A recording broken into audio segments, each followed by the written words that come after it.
I don't know how to open this video, so I've decided to start with a fun fact about my set. While many of you witnessed the creation of my beautiful gilded skull, I don't think I've ever properly introduced her. Her name is Ermintrude. She enjoys beekeeping, classical Latin poetry, and reminding people of the brevity and futility of life. She dislikes smallpox and poorly written thrillers. Our method of communication is of no concern. I am sure of these facts.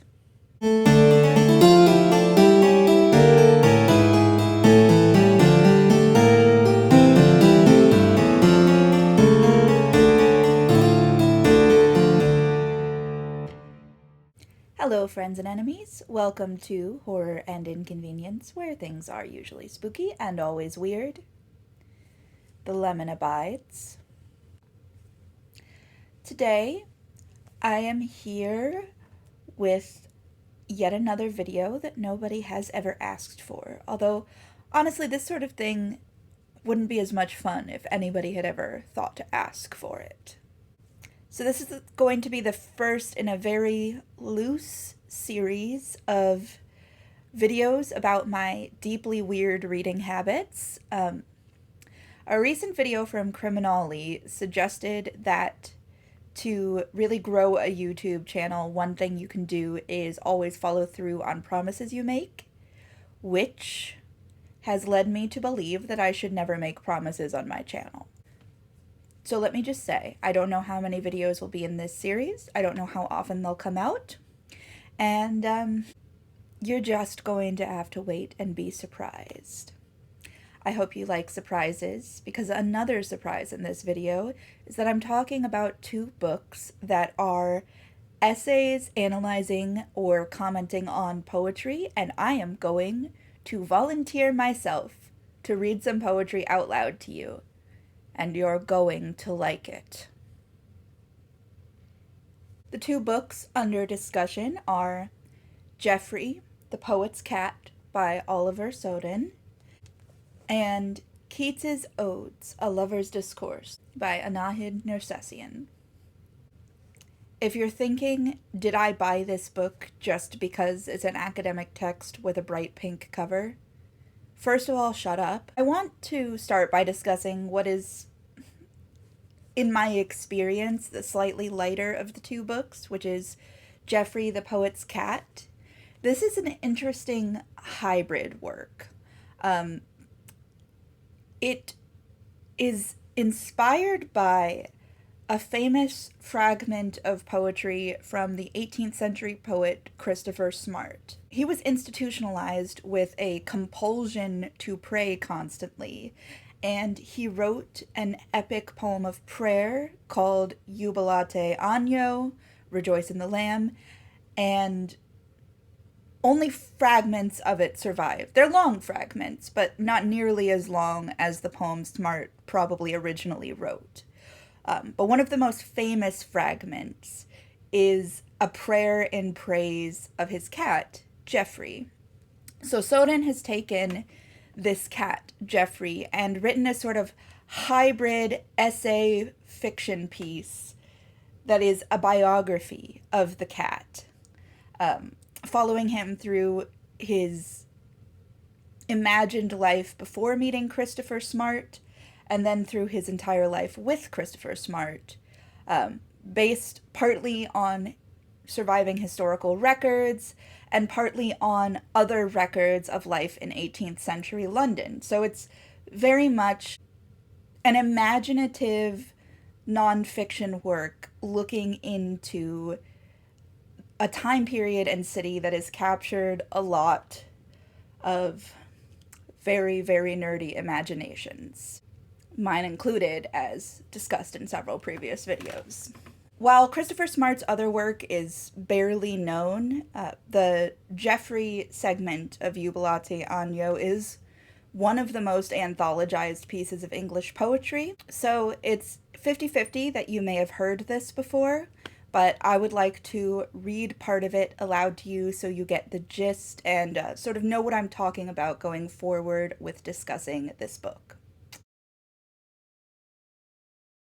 While Jeoffry the Poet's Cat does include the entirety of the poem at the beginning of the book, I wanted to shout out another of my favorite books, The Mind Has Cliffs of Fall. It's an anthology of poetry organized by the extreme feelings that the poems evoke.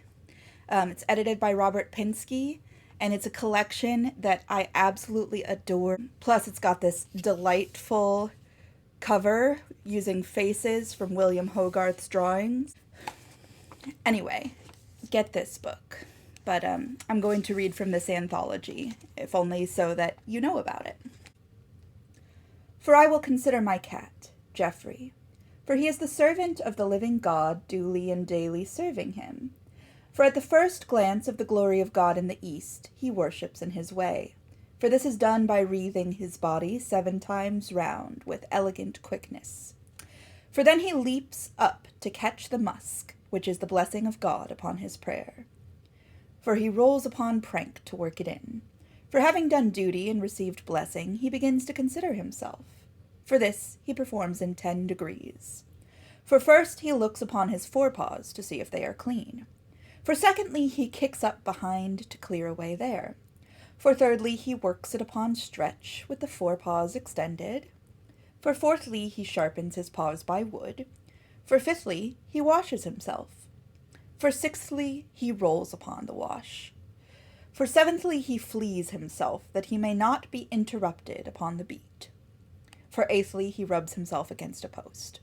For ninthly he looks up for his instructions. For tenthly he goes in quest of food. For having considered God and himself, he will consider his neighbor. For if he meets another cat, he will kiss her in kindness. For when he takes his prey, he plays with it to give it a chance. For 1 mouse in 7 escapes by his dallying. For when his day's work is done, his business more properly begins. For he keeps the Lord's watch in the night against the adversary.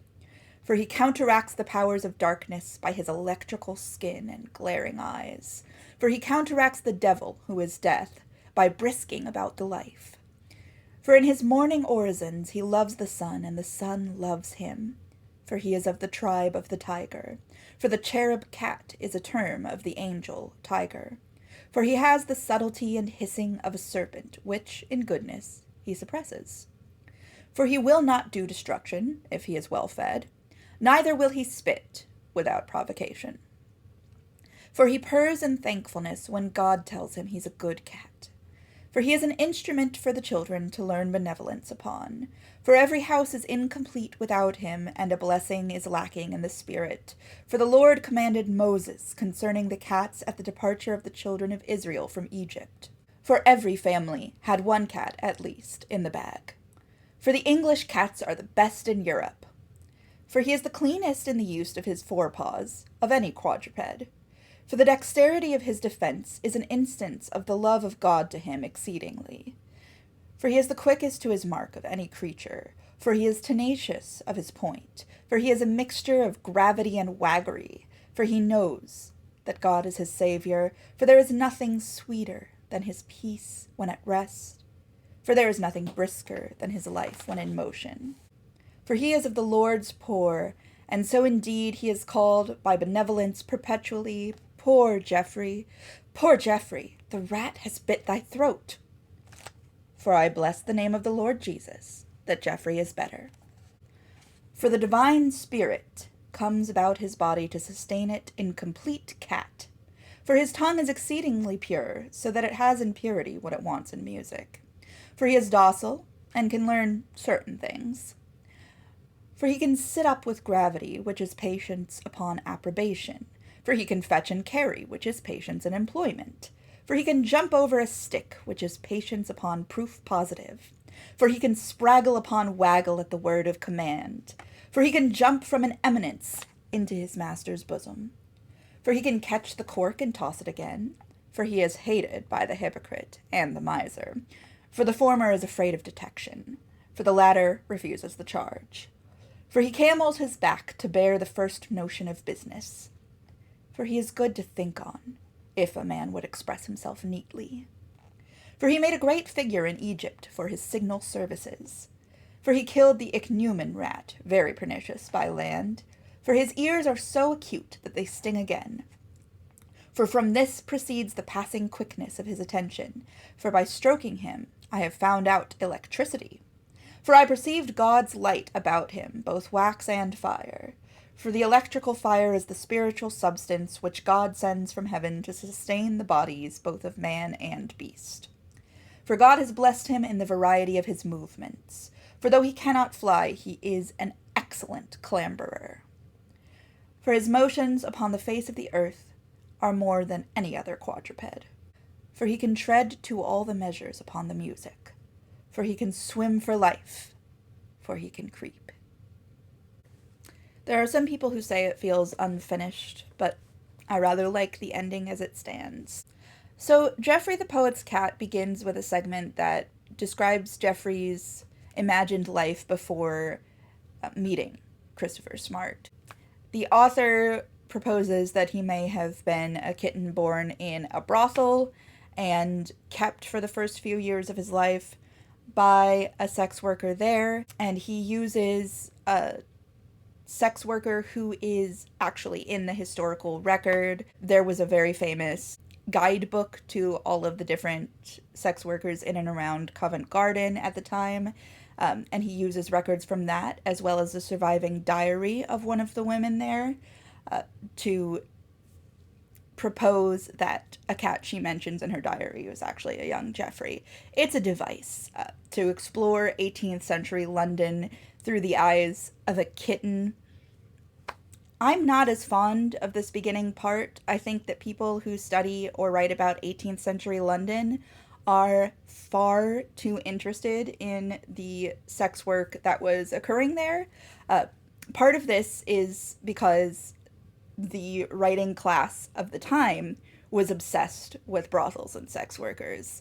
They appear a lot in both the poetry, drama, and fiction, and in the non-fiction writings of the authors there. They're a very potent symbol that's bandied about a lot as a metaphor, and just there's a lot of discussion of sex work in 18th century English writing, which I myself have definitely engaged with in a number of ways during my unfortunate stint in academia, but ultimately I find one of the more dull aspects of the time. But Soden falls into the same trap we all do of talking about it anyway.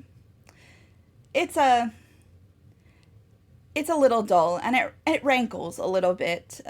There's a certain understated and very English misogyny that runs through this section. It's hard to describe unless you are from a family of wasps or have had a lot of interaction with wasps, but if you are or have, you know what I mean. It's a certain disapproval. I almost put the book down during this beginning segment, although I do think that people who know less about the history of 18th century London might find it very intriguing just because it describes such a fascinating and alien world. But the book really picks up when Jeoffry and Christopher Smart are united. At that point in the story, Smart is already institutionalized, and Jeoffry is given to the matron of the institution, who has decided that Smart needs an animal companion, and the two of them are confined together for a number of years. This is a beautifully written and often heartbreaking sequence. The man and the cat are both imprisoned and find their sole companionship in each other, and cause one another pain as only two creatures who live in the same space with no relief and very little other company can do. It's a beautiful exploration of the love between a person and a cat. The Jubilate Agno is a bit of a mysterious document. From the historical record, it really does seem that Smart's constant obsession with prayer was a compulsion born of some sort of mental illness. Samuel Johnson comments on it in Boswell's famous biography of him, saying that Smart is ostracized for praying too much, but in Johnson's words, I'd as lief pray with Kit Smart as anyone. It seems that he and many like him found a certain charm in Smart's very compelling and eloquent version of madness. Madness was another figure of fascination to the 18th century English writer, and I think that fascination and sympathy he brought out in his friends is probably a huge part of why his work survives and is still studied today.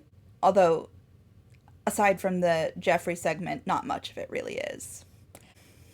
One thing that was particularly lovely about this book was the way that it teased out certain things mentioned in the poem and imagined the physical and emotional scenarios behind them. There's an excellent sequence that describes the rat that bites Jeoffry's throat and his subsequent healing, for instance. And the ending, following both Jeoffry's and Kit Smart's lives to their conclusions, very moving. I think this is a really lovely, contemplative book for when you're in the mood for a slow and rich read. It's very short, but it moves at its own pace. Insert cat joke here. That's about all I have to say about this book. I thought it was very nice if you could get through some of the more unfortunate bits at the beginning. Certainly worth your time if you're interested in the time period, in poetry, or in hybrid works of nonfiction like this. It's both experimental and accessible. Plus, just lovely. Keats' Odes, A Lover's Discourse felt a little bit more personal to me.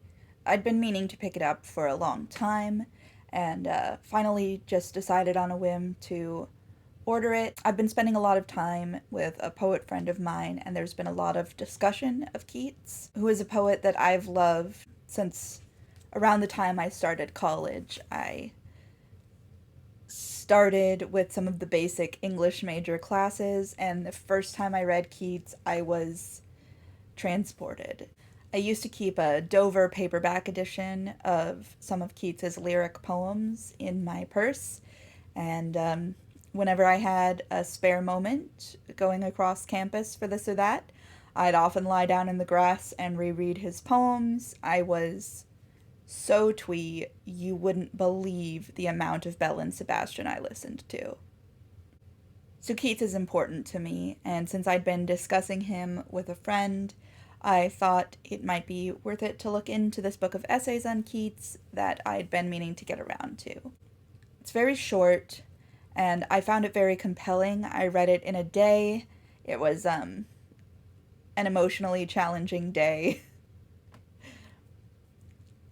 I very much like this book. Each essay in this book is a response to one of the 6 odes Keats wrote. His most famous are probably Ode on a Grecian Urn and Ode to a Nightingale. Ode to a Nightingale, by the way, may be my favorite poem in the world.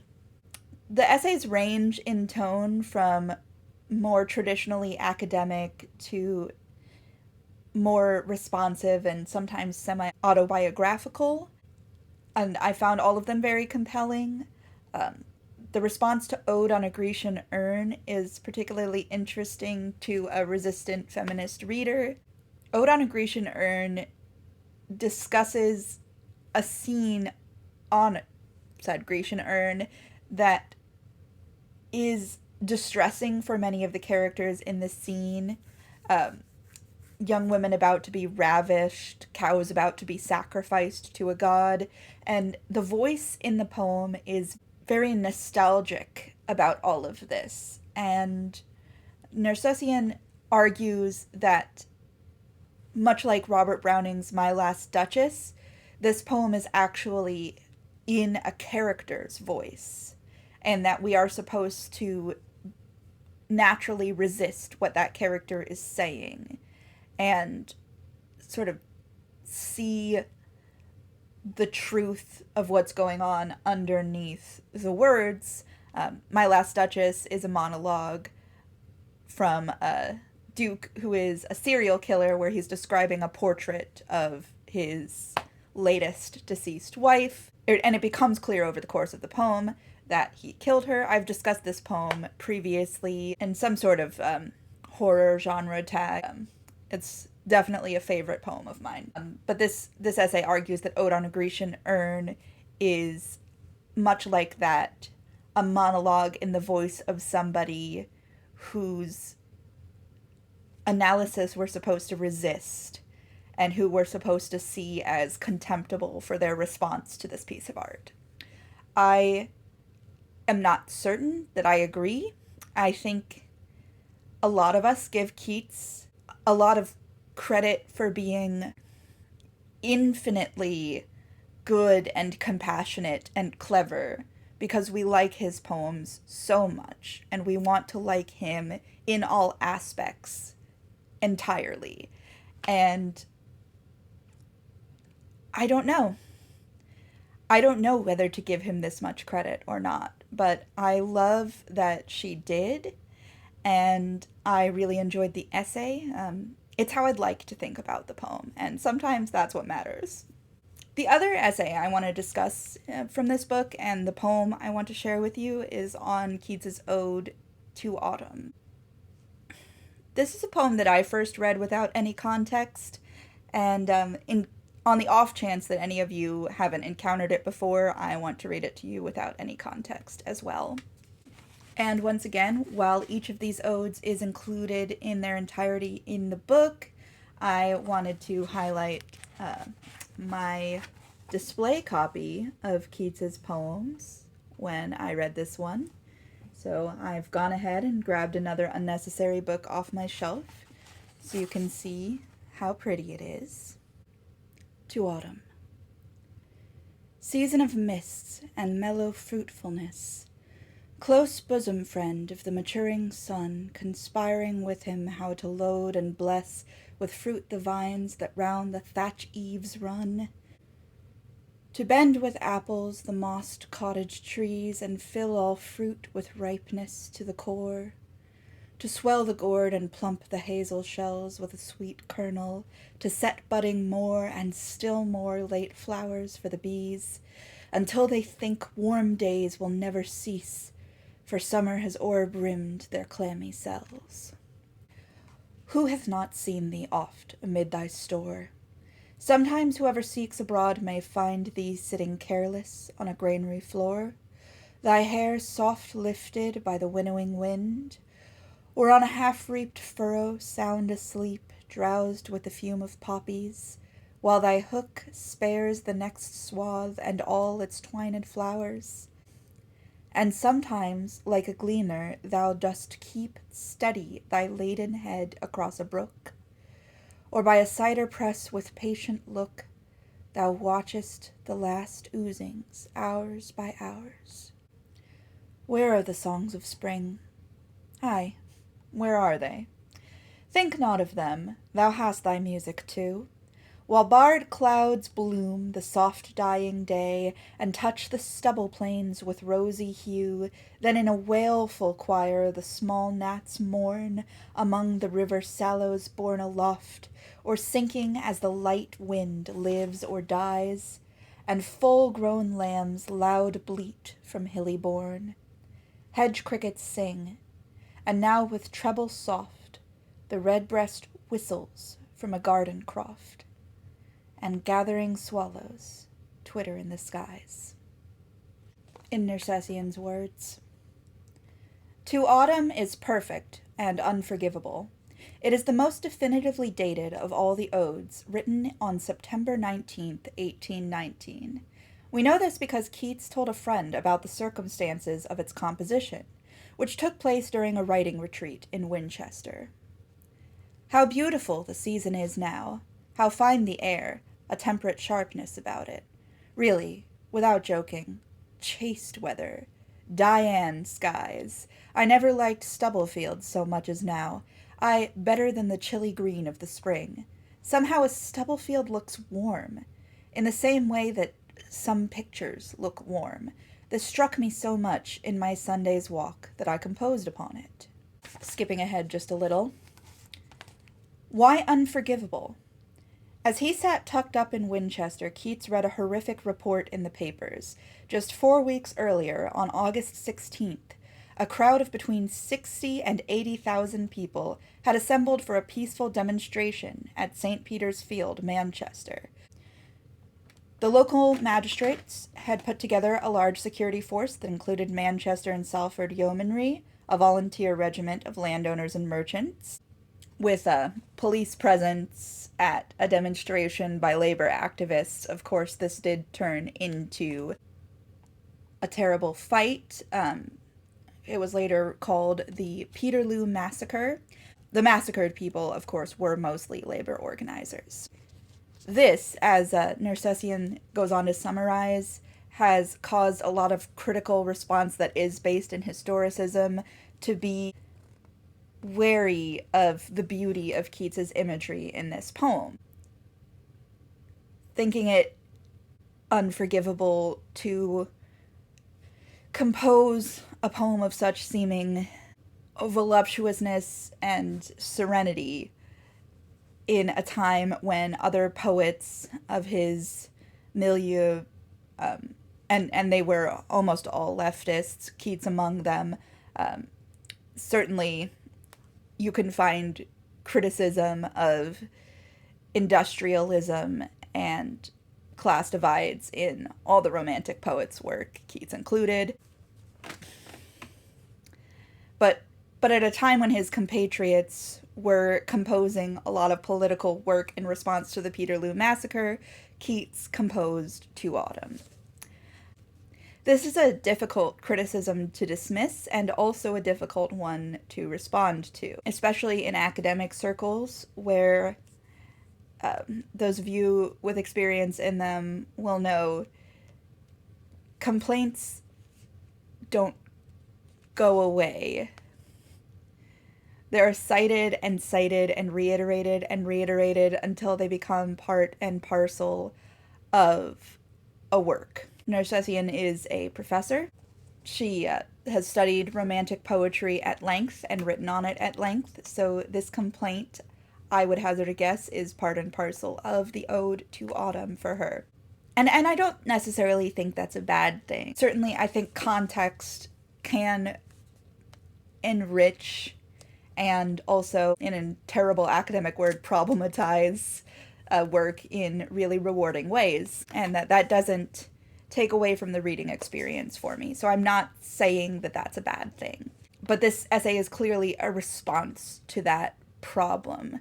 You know, these things worry at you, especially with a writer you admire, as she clearly admires Keats, as I think readers of and scholars of Keats almost always do.